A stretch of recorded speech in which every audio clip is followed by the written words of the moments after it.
रावण को सोने की लंका कैसे मिली, पूरी कहानी।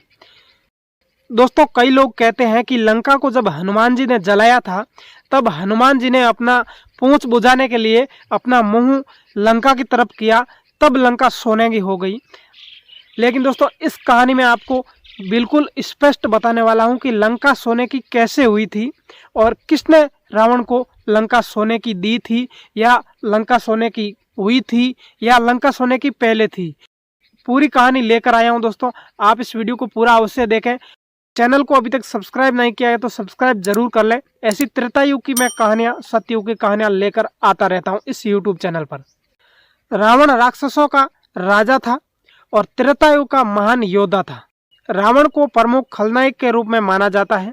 उसकी बुद्धि, शक्ति और तपस्या से उसे एक ऐसा व्यक्तित्व बना दिया जो देवताओं और असुरों दोनों को समान रूप से सम्मानित और भयभीत था।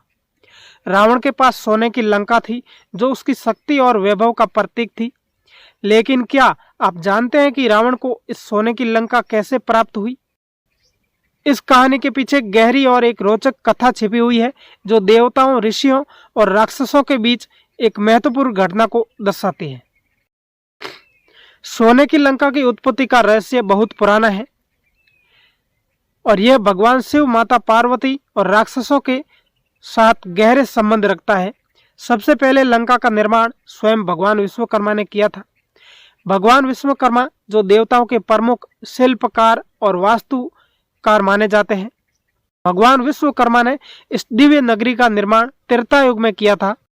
लंका को उन्होंने अपने अद्वितीय कौशल से इस प्रकार बनाया कि वह एक अद्वितीय नगरी बन गई, जो अपने सोने से बने भवनों और महलों के कारण अद्वितीय थी। लंका का हर कोना सोने से बना हुआ था और इसमें दिव्य वास्तुकला की झलक भी थी। जब लंका का निर्माण हुआ तो भगवान विश्वकर्मा ने इसे धन के देवता कुबेर को सौंप दिया।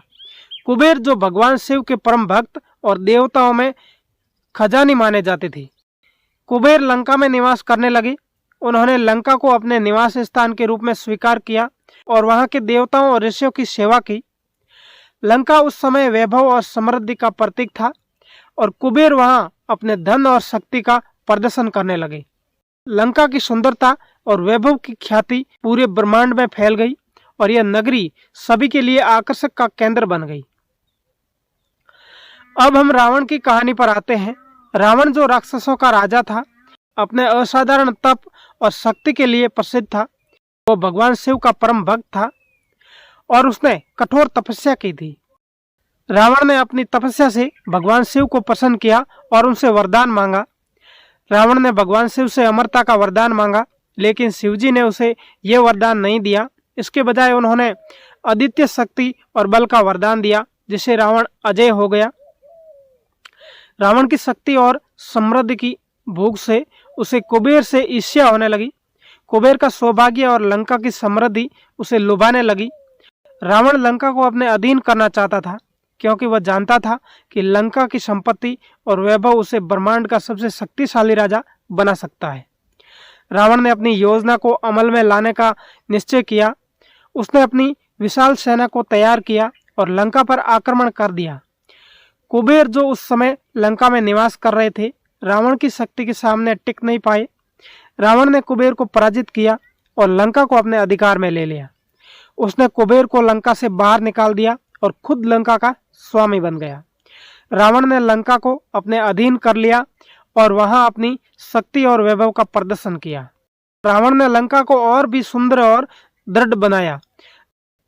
रावण की लंका सोने की बनी थी और यह अपनी अद्वितीय वास्तुकला और वैभव के लिए प्रसिद्ध हो गई।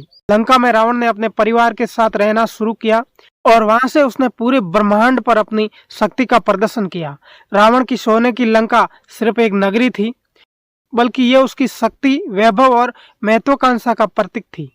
लंका के माध्यम से रावण ने अपनी शक्ति का विस्तार किया और उसने देवताओं और ऋषियों को अपने अधीन करने का प्रयास किया। लंका में रावण ने अपनी सेना को शिक्षित किया और वहीं से उसने अपने दुश्मनों के खिलाफ युद्ध की रणनीति बनाई। लंका के महत्व का अंदाजा इसी से लगाया जा सकता है कि भगवान राम ने जब रावण का वध करने का निर्णय लिया तो उन्होंने सबसे पहले लंका पर आक्रमण किया। रावण के अनुसार लंका का आक्रमण के दौरान राम और रावण के बीच हुए युद्ध ने लंका को ध्वस्त कर दिया। राम ने रावण का वध किया और लंका को उससे पापों से मुक्त किया। इसके बाद लंका को रावण के छोटे भाई विभीषण को सौंप दिया, जो रावण के विपरीत धर्म और न्याय के मार्ग पर चलने वाला था। रावण को सोने की लंका प्राप्त की कहानी एक महानायक के पतन और उसकी महत्वाकांक्षाओं की कहानी है। रावण ने अपनी शक्ति और बल के दम पर लंका को कुबेर से छीना था, लेकिन उसकी यह सफलता उसकी अधर्म और अनैतिक के कारण अधिक समय टिक नहीं सकी। लंका जो कभी वैभव और समृद्धि का प्रतीक थी, रावण की अधर्मपूर्ण कार्यों के कारण विनाश का केंद्र बन गई। इस कहानी से दोस्तों हमें यह सीख मिलती है कि शक्ति और संपत्ति का दुरुपयोग कभी भी टिकाऊ नहीं होता। रावण की सोने की लंका उसकी महत्वाकांक्षाओं का प्रतीक थी, लेकिन उसने गलत कार्यों के कारण उसे यह सजा मिली कि वह अपनी लंका और जीवन दोनों खो बैठा। दोस्तों, यह कहानी हमें सिखाती है कि जीवन में शक्ति और संपत्ति से अधिक महत्व धर्म और नैतिकता है। चाहे हम कितनी भी शक्तिशाली क्यों ना हो, यदि हम धर्म और अन्याय के मार्ग से भटक जाते हैं तो अंत में हमें अपने कर्मों का फल भुगतना ही पड़ता है। रावण की सोने की लंका उसकी शक्ति और वैभव का प्रतीक थी, लेकिन अंत में वह उसकी विनाश का कारण बनी। इसीलिए दोस्तों सोने की मिली थी।